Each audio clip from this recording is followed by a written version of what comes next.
محترم و مکرم ناظرین، نور قرآن قرآن مجید کی روشنی پھیلانے والے اس پروگرام میں آپ سب کا خیر مقدم۔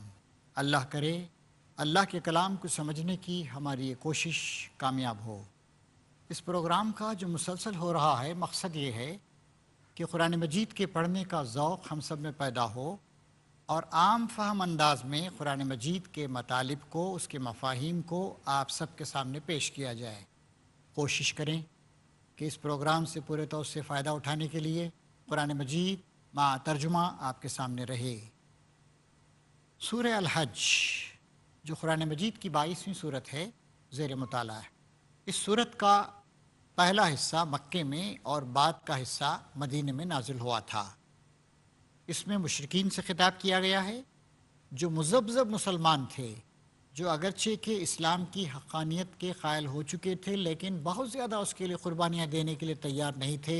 انہیں بھی سمجھایا گیا ہے، تفہیم کی گئی، اور پھر جو سچے مسلمان تھے، مومنین صادقین، ان کو بتایا گیا ہے اس صورت کے آخر میں جو مدینے میں نازل ہوا تھا حصہ، کہ اب تمہیں اللہ تعالیٰ کے دین کی گواہی دینے کے لیے اپنی زندگیوں کا تزکیہ کرنا چاہیے اور اللہ تعالیٰ کے دین کے علمبردار بن کر دنیا بھر میں جدوجہد کرنے کے لیے کمر بستہ ہو جانا چاہیے۔ آج ہم اپنے مطالعے کا آغاز کر رہے ہیں آیت نمبر 8 سے۔ اعوذ باللہ من الشیطان الرجیم ومن الناس من یجادل فی اللہ بغیر علم ولا ہدی ولا کتاب منیر ثانی عطفہ لیضل عن سبیل اللہ لہ فی الدنیا خزی۔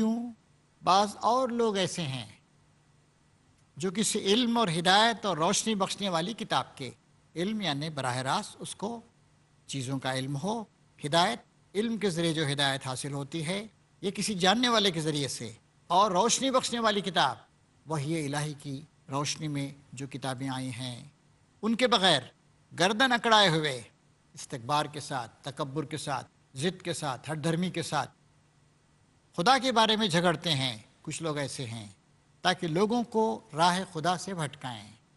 ایسے شخص کے لیے دنیا میں رسوائی ہے اور قیامت کے روز اس کو ہم آگ کے عذاب کا مزہ چکھائیں گے۔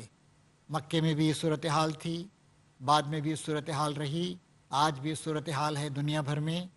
براہ راست کائنات کے حقائق کا لوگوں کو علم نہیں ہے، علم سے انہوں نے بہرہ نہیں پایا ہے، اور وحی الہی کی روشنی میں زندگی کی حقیقت کو، مقصد حیات کو انہوں نے سمجھا نہیں ہے۔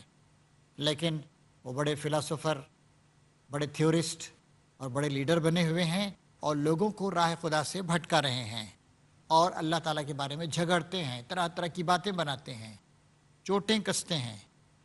مقصد کیا ہے؟ لوگ ان کے ظاہری علم سے دھوکہ کھا کر ان کی پیروی اختیار کریں اور وہ راہ خدا سے ہٹ جائیں۔ ایسے شخص کے لیے دنیا میں رسوائی ہے، قیامت کے روز اس کو ہم آگ کے عذاب کا مزہ چکھائیں گے۔ یہ ہے تیرا وہ مستقبل جو تیرے اپنے ہاتھوں نے تیرے لیے تیار کیا ہے۔ وَأَنَّ اللَّهَ لَيْسَ بِظَلَّامٍ لِّلْعَبِيدِ، ورنہ اللہ تعالیٰ اپنے بندوں پہ ظلم کرنے والا نہیں تھا۔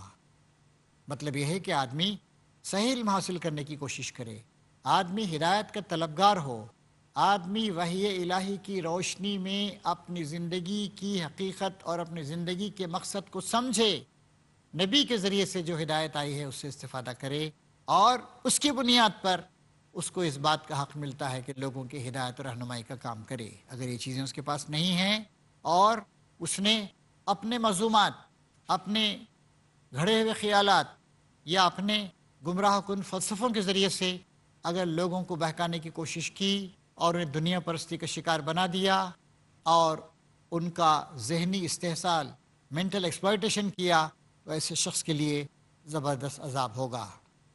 اس کے بعد ایک اور گروہ جو اگرچہ کہ اسلام کی حقانیت کو سمجھ چکا تھا لیکن مذبذب تھا، پورا یقین نہیں تھا، یا یقین ہونے کے باوجود وہ اس بات کے لیے تیار نہیں تھا کہ مشکلات و مصائب کے ہجوم میں قربانیوں کے راستے کو اختیار کرے۔ اس کے بارے میں فرمایا جا رہا ہے وَمِنَ النَّاسِ مَن يَعْبُدُ اللَّهَ عَلَى حَرْفٍ فَإِنْ أَصَابَهُ خَيْرٌ اطْمَأَنَّ بِهِ وَإِنْ أَصَابَتْهُ فِتْنَةٌ انقلب عَلَى وَجْهِهِ خَسِرَ الدُّنْيَا وَالْآخِرَةَ ذَلِكَ هُوَ الْخُسْرَانُ الْمُبِينُ۔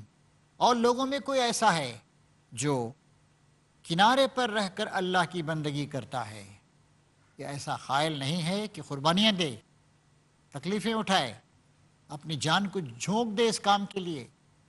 کنارے پر رہ کر اللہ کی بندگی کرتا ہے، اگر فائدہ ہوا تو مطمئن ہو گیا، اور جو کوئی مصیبت آ گئی تو الٹا پھر گیا۔ یہ نفاق کی ایک کیفیت، اس کی دنیا بھی گئی اور آخرت بھی، خسرت دنیا والآخرہ، ذالک هو الخسران المبین، یہ ہے صریح خسارہ۔ پھر وہ اللہ کو چھوڑ کر ان کو پکارتا ہے جو نہ اس کو نفع پہنچا سکتے ہیں، نہ اس کو نقصان پہنچا سکتے ہیں، نہ فائدہ۔ یہ ہے گمراہی کی انتہا۔ وہ ان کو پکارتا ہے جن کا نقصان ان کے نفع سے قریب تر ہے، بدترین ہے اس کا مولا اور بدترین ہے اس کا رفیق۔ اس کے برعکس اللہ ان لوگوں کو جو ایمان لائے اور جنہوں نے نیک عمل کیے یقیناً ایسی جنتوں میں داخل کرے گا جن کے نیچے نہریں بہہ رہی ہوں گی۔ صحیح رویہ کیا ہے؟ آدمی ایمان لائے، آدمی اپنی عقل و فکر کی قوتوں کو جمع کرے، مجتمع کرے، آدمی سوچے، آدمی غور و فکر کرے، آدمی زندگی کے مقصد کی چھان بین کرے، تحقیق کرے، آدمی ہدایت الہی سے فائدہ اٹھائے، آدمی نبی کریم صلی اللہ علیہ وسلم جو حیات بخش پروگرام لے کر آئے ہیں، جو پیغام لے کر آئے ہیں ساری انسانیت کی رہنمائی کے لیے، اس کا مطالعہ کرے، جو انقلاب انہوں نے برپا کیا ہے اس کا جائزہ لے، جیسے اخلاق کے حامل لوگوں کو انہوں نے پیدا کیا ہے، دنیا میں جو تبدیلیاں لائی ہیں، دنیا میں جیسے پاکیزہ قسم کے نظام کو انہوں نے رائج کیا ہے، دنیا کو جس طریقے سے انہوں نے امن و سکون سے بھر دیا ہے، ان سب کا انسان جائزہ لے، اور پھر اس کے بعد وہ صحیح راستے کو اختیار کرے، ایمان لائے اور نیک عمل کرے۔ اس کے اندر یہ ساری باتیں آ گئیں۔ یقیناً ایسی جنتوں میں داخل کرے گا اللہ تعالیٰ ایسے لوگوں کو جن کے نیچے نہریں بہہ رہی ہوں گی۔ ان اللہ یفعل ما یرید، اللہ کرتا ہے جو کچھ چاہتا ہے۔ اللہ تعالیٰ کی پوری توسیع اختیار میں ہے۔ جو ہدایت کا طلبگار ہوگا اسے ہدایت سے نوازے گا، جو مذبذب رہے گا اس کو تذبذب میں ہی رہنے کو چھوڑ دے گا، اور جو لوگوں کو بہکانے بھڑکانے کی کوشش کرے گا اس کو بھی موقع دے گا۔ اس طریقے سے ہم آگے بڑھتے ہیں۔ مزید فرمایا جا رہا ہے کہ یہ جو دنیا میں ہم دیکھ رہے ہیں، اسلام بھی ہے، کفر بھی ہے، شرک بھی ہے، نفاق بھی ہے، کنارے پر رہ کر بندگی کرنے والے لوگ بھی ہیں، مخالفتیں کرنے والے لوگ بھی ہیں، الٹی سیدھی بحثیں کرنے والے لوگ بھی ہیں، ہر طرح کے لوگ ہیں۔ تو فرمایا جا رہا ہے کہ اس دنیا میں ہر چیز چلے گی، چلتی ہوئی نظر آئے گی، لیکن ایک دن آئے گا جب وہ انسان کی ابدی اور سرمدی زندگی کا پہلا مرحلہ شروع ہوگا قیامت کا۔ اس دن اللہ تعالیٰ ان سارے کے سارے اختلافات کی حقیقت کھول دے گا، کیا حق تھا، کیا باطل، کیا صحیح تھا، کیا غلط، کتنا صحیح تھا، کتنا غلط، کس کے اندر کتنی حقیقت ملی ہوئی تھی اور کتنی غلط فہمی ملی ہوئی تھی، کتنی غلط فکری ملی ہوئی تھی، ان سب کو اللہ تعالیٰ دودھ کا دودھ پانی کا پانی کر دے گا۔ چنانچہ فرما رہا ہے ان الذین آمنوا والذین ہادوا والسابئین والنصارى والمجوس والذین اشرکوا ان اللہ یفصل بینہم یوم القیامہ ان اللہ علی کل شیء شہید۔ جو لوگ ایمان لائے اور جو یہودی ہوئے اور سابی اور نصارہ عیسائی اور مجوس آتش پرست اور جن لوگوں نے شرک کیا، ان سب کے درمیان اللہ قیامت کے روز فیصلہ کر دے گا۔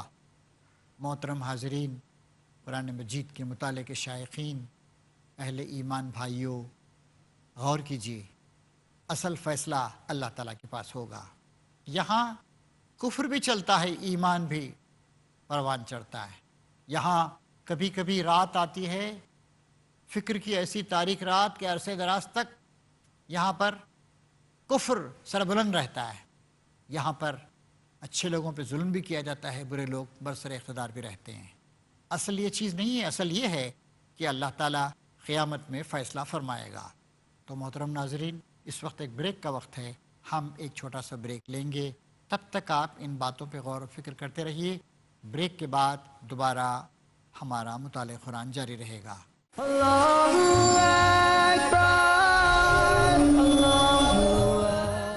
ناظرین، آپ کا استقبال ہے بریک کے بعد۔ سورہ الحج قرآن مجید کی 22ویں سورت زیر مطالعہ ہے۔ بریک سے پہلے ہم آیت نمبر 17 پڑھ رہے تھے، دوبارہ تازہ کر لیجیے اس بات کو۔ فرما رہا ہے اللہ تعالیٰ، جو لوگ ایمان لائے، جو یہودی ہوئے اور سابئی اور نصارہ اور مجوس اور جن لوگوں نے شرک کیا، ان سب کے درمیان اللہ قیامت کے روز فیصلہ کر دے گا۔ ہر چیز اللہ کی نظر میں ہے۔ تو اصل بات یہ ہے کہ آدمی آخرت پہ نگاہ رکھے اور آخرت ہی کو پیش نظر رکھ کر اپنی دنیا کو درست کرنے کی کوشش کرے۔ اب اس کے بعد اللہ تعالیٰ بتا رہا ہے اگلی آیت میں کہ کائنات کی ہر چیز طوعاً و کرہن، چاہے خوشی سے چاہے ناخوشی سے، اللہ تبارک و تعالیٰ کے احکام کی پابندی کرنے میں لگی ہوئی ہے۔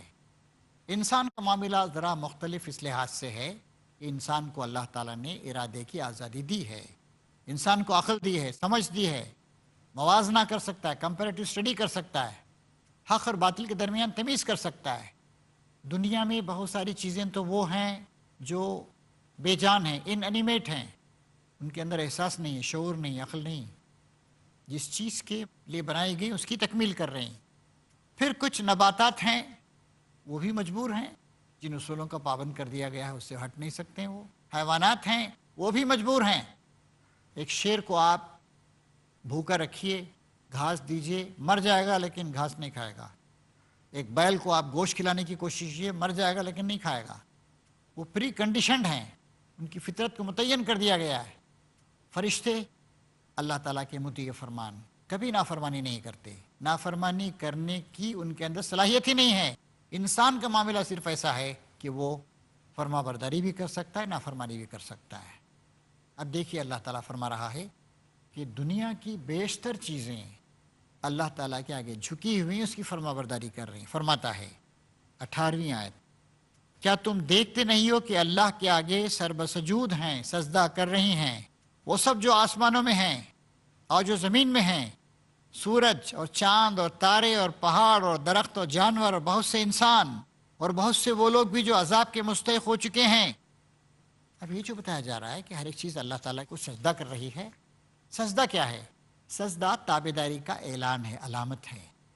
ہم ایک طریقے سے سجدہ کرتے ہیں، جانور اس طرح سجدہ نہیں کرتے ہیں، سورج اس طرح سجدہ نہیں کرتا ہے۔ سجدہ علامت اور سمبل ہے کہ ہم نے اپنے آپ کو اللہ تعالیٰ کے سپرد کر دیا۔ سورج اور چاند اور ستارے اور سیارے اور جانور، پیڑ پودے، یہ سب کیسے سجدہ کر رہے ہیں اللہ تعالیٰ کو؟ اللہ تعالیٰ نے جن احکام کا ان کو پابند بنایا ہے اس سے ذرہ برابر بھی وہ ہٹتے نہیں۔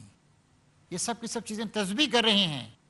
اللہ نے جس کام کو جس طریقے سے کرنے کا ان کو پابند بنایا اس سے ہٹتے نہیں ہیں۔ اب اللہ تعالیٰ دیکھیے فرما رہا ہے، اس آیت کو سمجھنے کی ضرورت ہے۔ اللہ کے آگے سرب سجود ہیں وہ سب جو آسمانوں میں ہیں اور زمین میں ہیں، سورج اور چاند اور تارے اور پہاڑ اور درخت اور جانور، یہ سب غیر ارادی طور پر، والنٹریلی نہیں، بلکہ ان کو اللہ نے بنایا ہی ایسا ہے۔ اللہ کے احکام کی اطاعت کر رہے ہیں، اللہ کے اصولوں پہ چل رہے ہیں، اس سے ذرہ برابر بھی ہٹ نہیں سکتے ہیں۔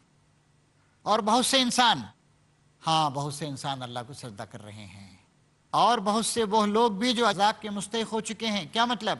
وہ شرک کا شکار ہیں، نفاق کا شکار ہیں، برائیوں میں مبتلا ہیں، لیکن ان کی اگر زندگی کے تم جائزہ لو، ان کی آنکھیں انہی اصولوں کے مطابق دیکھ رہی ہیں، ان طبعی فزیکل اصولوں کے مطابق، ان کا کھانا اسی طرح ہضم ہو رہا ہے، ان فزیکل طبعی اصولوں کے مطابق۔ اس طریقے سے ذہناً وہ باغی ہیں، ذہناً وہ خدا کو نہیں مانتے ہیں، اور ان کا زندگی کا ارادی حصہ ہے اس میں وہ اللہ کے احکام کے خلاف کام کر رہے ہیں، لیکن ان کی سانس جس طریقے سے آتی جاتی ہے، ان کا کھانا جس طرح ہضم ہوتا ہے، جس طریقے سے وہ پیدا ہوئے ہیں، جس طریقے سے ان کو نیند آتی ہے، جس طریقے سے وہ تھکتے ہیں، جس طریقے سے وہ اپنے ہاتھ پاؤں کا استعمال کرتے ہیں، ان سب میں وہ مجبوراً اللہ تعالیٰ کی اطاعت کر رہے ہیں، گویا اللہ تعالیٰ کے آگے سجدہ ریز ہیں۔ اور جسے اللہ ذلیل و خوار کرے اسے پھر کوئی عزت دینے والا نہیں ہے، اور اللہ کرتا ہے جو کچھ چاہتا ہے۔ ظاہر ہے جو اللہ تعالیٰ کے ساتھ بغاوت کا طریقہ اختیار کرے گا، اللہ تعالیٰ اسے ذلیل و خوار کر دے گا، اور پھر اسے دنیا میں کہیں عزت، بڑائی، کامیابی، سرخروئی حاصل نہیں ہو سکتی۔ یہ دو فریق ہیں جن کے درمیان اپنے رب کے معاملے میں جھگڑا ہے، اہل ایمان اور اہل کفر۔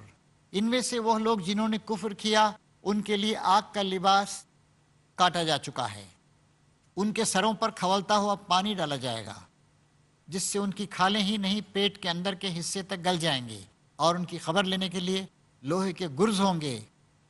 جن لوگوں نے اپنی عقل کا استعمال نہیں کیا، جن لوگوں نے غور و فکر نہیں کیا، جو دنیا کے بندے بنے رہے، جو نفس کی خواہشات کے غلام رہے، جنہوں نے عقل و خرد کو استعمال کر کے اپنے رب کو پہچاننے کی کوشش نہیں کی، جو لوگوں کی پرستش کے شکار تھے، جنہوں نے اندھے بن کر کچھ لوگوں کی اور ان کے نظریات کی پیروی کی، ان کی خبر لینے کے لیے لوہے کے گرز ہوں گے۔ جب کبھی وہ گھبرا کر جہنم سے نکلنے کی کوشش کریں گے پھر اسی میں دھکیل دیے جائیں گے۔ چکھو اب جلنے کی سزا کا مزہ۔ کیوں عقل سے کام نہیں لیا؟ کیوں سوچا سمجھا نہیں؟ کیوں استکبار کا، ہٹ دھرمی کا، ضد کا، کٹ حجتی کا رویہ اختیار کیا؟ دوسری طرف جو لوگ ایمان لائے، جنہوں نے نیک عمل کیے، انہیں اللہ ایسی جنتوں میں داخل کرے گا جن کے نیچے نہریں بہہ رہی ہوں گی۔ وہاں وہ سونے کے کنگنوں اور موتیوں سے آراستہ کیے جائیں گے، اور ان کے لباس ریشم کے ہوں گے۔ ان کو پاکیزہ بات قبول کرنے کی ہدایت بخشی گئی۔ پاکیزہ بات سب کے سامنے آ رہی ہے، حق سب کے سامنے آ رہا ہے، لیکن جو لوگ استکبار کا، خود پرستی کا، خود پسندی کا، نفس پرستی کا، دنیا پرستی کا شکار رہتے ہیں، ان کو اچھی بات قبول کرنے کی ہدایت نہیں ملتی، اور انہیں خدائے ستودہ صفات کا راستہ دکھایا گیا۔ اللہ تعالیٰ کہتا ہے واللہ یدعو الی دار السلام، اللہ تعالیٰ سلامتی کے گھر کی طرف بلا رہا ہے۔ تو جب ان لوگوں نے کوشش کی، عقل و فکر کی قوتوں کو جمع کر کے سوچا، غور کیا، تو اللہ نے ان کو اپنی طرف آنے کا راستہ بتایا۔ ورنہ اللہ کی پکار سب کے لیے۔ اللہ تعالیٰ تو بڑا معاف کرنے والا ہے، دن کے گناہوں کو رات میں معاف کر دیتا ہے، رات کے گناہوں کو دن میں معاف کر دیتا ہے۔ ہر رات اس کی طرف سے پکار بلند ہوتی ہے کوئی گناہ گار کہ اس کو معاف کر دیا جائے؟ ہے کوئی طلبگار کہ اس کی مانگ پوری کی جائے؟ ہے کوئی دعا کرنے والا کہ اس کی دامن دعا کو بھر دیا جائے؟ تو لوگوں کی ذمہ داری یہ ہے کہ وہ غور و فکر کریں۔ اس کے بعد فرمایا جا رہا ہے، اب یہ مدینے کی آیتیں، جن لوگوں نے کفر کیا، جو آج اللہ کے راستے سے روک رہے ہیں، مکے کے وہ سردار برسر اقتدار لوگ، اور اس مسجد حرام کی زیارت میں مانے ہیں جسے ہم نے سب لوگوں کے لیے بنایا ہے۔ اب اتنی جہالت تھی ان کے ہاں، ایک طرف تو بت پرستی کا شکار تھے، 360 بت لا کے رکھ دیے تھے، رسول اللہ کی بات کو ماننے کے لیے تیار نہیں تھے، اپنے رویے عمل میں تبدیلی کے لیے تیار نہیں تھے، اور خانہ کعبہ جو ایک مشترکہ ورثہ تھا ابراہیم علیہ السلام سے آیا ہوا، اس میں وہ لوگوں کو روک رہے تھے، خاص کر مسلمانوں کے خلاف، اسلام کے خلاف ان کی نفرت اتنی سخت تھی کہ وہ مدینے میں جو لوگ آ گئے ہجرت کر کے، جان بچا کر، اپنا ایمان بچا کر، ان کے لیے خانہ کعبہ کے دروازے بند کر دیے۔ اس مسجد حرام کی زیارت میں مانے ہیں جسے ہم نے سب لوگوں کے لیے بنایا ہے، جس میں مقامی باشندوں اور باہر سے آنے والوں کے حقوق برابر ہیں، ان کی روش یقیناً سزا کی مستحق ہے۔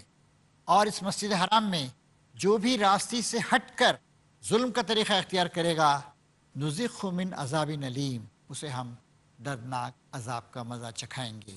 یاد کرو وقت اب یاد دلایا جا رہا ہے، مکے کے لوگ جو جہالت کا شکار ہیں، جو اسلام کے بڑھتے ہوئے سیلاب کو روکنا چاہتے ہیں، جنہوں نے بند کر دیا ہے اہل ایمان کا راستہ خانہ کعبہ کی طرف آنے کا۔ یاد کرو وہ وقت جب کہ ہم نے ابراہیم کے لیے اس خانہ کعبہ کی جگہ تجویز کی تھی، اس ہدایت کے ساتھ کہ میرے ساتھ کسی کو شریک نہ کر۔ پہلی بات، پہلا حکم یہ تھا کہ شرک نہ کیا جائے، اور میرے گھر کو طواف کرنے والوں اور قیام، رکوع، سجود کرنے والوں کے لیے پاک رکھو، ہر طرح کی ظاہری گندگی سے بھی اور اعتقادی گندگیوں سے بھی، اور لوگوں کو حج کے لیے اذن عام دے دو تاکہ وہ تمہارے پاس ہر دور دراز مقام سے پیدل اور اونٹوں پر سوار آئیں، تاکہ وہ فائدے دیکھیں جو یہاں ان کے لیے رکھے گئے ہیں، وہ مادی فائدے بھی، وہ سماجی فائدے بھی، وہ معاشی فائدے بھی، اور اس سے زیادہ بڑی چیز وہ دینی فائدے، وہ عقائد کے فائدے، وہ توحید کے فائدے، وہ خدا پرستی کے فائدے، اور چند مقررہ دنوں میں جانوروں پر اللہ کا نام لیں جو اس نے انہیں بخشے ہیں، خود بھی کھائیں اور تنگ دست محتاج کو بھی دیں، پھر اپنا میل کچیل دور کریں اور اپنی نظریں پوری کریں اور اس قدیم گھر کا طواف کریں۔ یہ تھا تعمیر کعبہ کا مقصد، اور جو کوئی اللہ کی قائم کردہ حرمتوں کا احترام کرے تو یہ اس کے رب کے نزدیک خود اسی کے لیے بہتر ہے۔ سب سے پہلا گھر جو اللہ وحدہ لا شریک کی عبادت کے لیے دنیا میں سب سے پہلے آج سے 4000 سال سے بھی زیادہ ہوئے ابراہیم علیہ السلام نے بنایا تھا، وہ توحید کا مرکز تھا، اس کو شرک کا اڈا بنا دیا گیا تھا۔ وہ خدا واحد کی طرف بلانے والی عمارت تھی، اس کو ایک بت خانہ بنا دیا گیا تھا۔ تو اللہ تعالیٰ اس طریقے سے فرما رہا ہے کہ یہ مکے کے لوگ اب بھی ماننے کے لیے تیار نہیں، اب بھی تمہاری مخالفت کر رہے ہیں، اور توحید کی تعلیم کو انہوں نے شرک سے بدل دیا ہے، اور سمجھداری کی جگہ ان لوگوں نے کٹ حجتی کا طریقہ اختیار کیا ہے۔ یہ بہت ہی سخت چیز ہے، بہت ہی بری بات۔ حاضرین کرام، اس طریقے سے سورہ حج جو قرآن مجید کی 22ویں صورت ہے، اس کا مطالعہ ہم کر رہے ہیں۔ آپ اب تک جو باتیں تشریح کے طور پر ہمارے سامنے آئی ہیں ان کو یاد رکھیے، انشاءاللہ اس کے اگلے حصوں کو، اور اس میں کس طریقے سے مشرکین کو بلایا جا رہا ہے اسلام کی طرف، کس طریقے سے مذبذبین کو سمجھایا جا رہا ہے کہ تذبذب چھوڑ کر پورے طور سے اپنا ہاتھ اللہ تعالیٰ کے ہاتھ میں دے دیں، اور کس طریقے سے مومنین صادقین کو اس بات کی تلقین کی جا رہی ہے کہ وہ اپنے فکر و عمل کی مکمل اصلاح کر کے نمونے کی زندگی اختیار کر کے وہ دنیا بھر کے سامنے حق کی دعوت کو پیش کریں۔ انشاءاللہ ہم آنے والی نشستوں میں، ایپیسوڈز میں اس کا مطالعہ کریں گے۔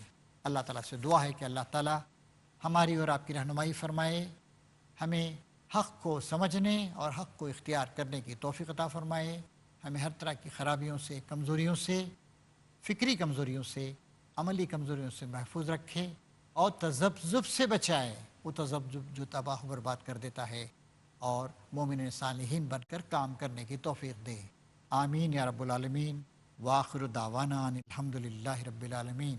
اللہ اکبر، اللہ اکبر۔